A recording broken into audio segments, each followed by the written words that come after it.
புதிதாக பொறுப்பேற்ற 9 அமைச்சர்களுக்கான துறைகள் ஒதுக்கீடு செய்யப்பட்டிருக்கின்றன. முதலமைச்சர் விஜய் பொறுப்பு வகிக்கக்கூடிய துறைகள் உள்துறை, காவல்துறை மற்றும் மாற்றுத்திறனாளிகள் துறை, சிறப்பு திட்ட செயலாக்கத்துறை மற்றும்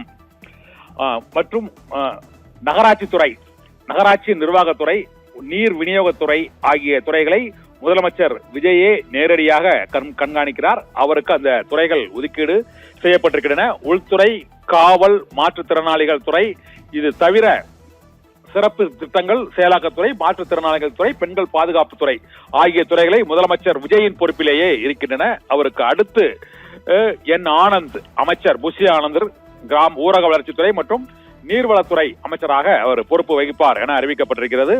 டாக்டர் KG அருண்ராஜ் திருச்செங்கோடு சட்டப்பேரவை உறுப்பினர் டாக்டர் KG அருண்ராஜ் சுகாதார மக்கள் நல்வாழ்வுத்துறை அமைச்சராகவும் குடும்ப நலத்துறை அமைச்சராகவும் அவருக்கு பொறுப்பு வகிப்பார் என அறிவிக்கப்பட்டிருக்கிறது. KA செங்கோட்டையன் கோபிச்செட்டிப்பாளையத்தின் சட்டமன்ற உறுப்பினர், அதிமுகவின் மூத்த தலைவராக இருந்து இங்கு தமிழக வெற்றி கழகத்தில் இணைந்து வெற்றி பெற்ற KA செங்கோட்டையன் நிதித்துறை அமைச்சராகிறார். அவருக்கு நிதித்துறை மற்றும் ஓய்வூதியங்கள் துறை ஆகிய 2 துறைகளும் ஒதுக்கீடு செய்யப்பட்டுள்ளன.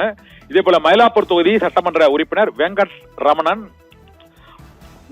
உணவுத்துறை அமைச்சராகவும் நுகர்பொருள் விநியோகத்துறை அமைச்சராகவும் பொறுப்பு வகிப்பார் என அறிவிக்கப்பட்டிருக்கிறது. உணவுத்துறை அமைச்சராகிறார் மயிலாப்பூர் சட்டமன்ற தொகுதி உறுப்பினர் P வெங்கட் ரமணன்.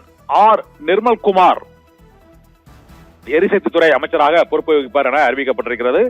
மின்சாரத்துறை தவிர அவர் நீதிமன்றங்கள் மற்றும் சிறைத்துறை, ஊழல் ஒழிப்பு, சட்டப்பேரவை மற்றும் ஆளுநர் தேர்தல்கள் ஆகிய துறைகளை CTR நிர்மல்குமார் அந்த துறைகளை பொறுப்பு வகித்து கவனிப்பார் என அறிவிக்கப்பட்டிருக்கிறது. எழும்பூர் சட்டமன்ற உறுப்பினர் ராஜ்மோகன் பள்ளிக்கல்வித்துறை அமைச்சராக அறிவிக்கப்பட்டிருக்கிறார். இது தவிர தமிழ் வளர்ச்சித்துறை மற்றும் செய்தி விளம்பரத்துறை அமைச்சராகவும் ராஜ்மோகன் பொறுப்பு வகிப்பார் என அறிவிக்கப்பட்டிருக்கிறது. ராஜ்மோகன் பள்ளிக்கல்வித்துறை அமைச்சராகிறார்.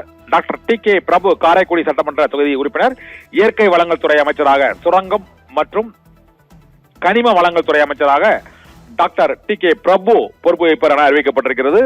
சிவகாசி சட்டமன்ற தொகுதி உறுப்பினர் செல்வி கீர்த்தனா தொழில்துறை அமைச்சராகவும் தொழில் மேம்பாட்டுத்துறை அமைச்சராகவும் பொறுப்பு வகிப்பார் என அறிவிக்கப்பட்டிருக்கிறது.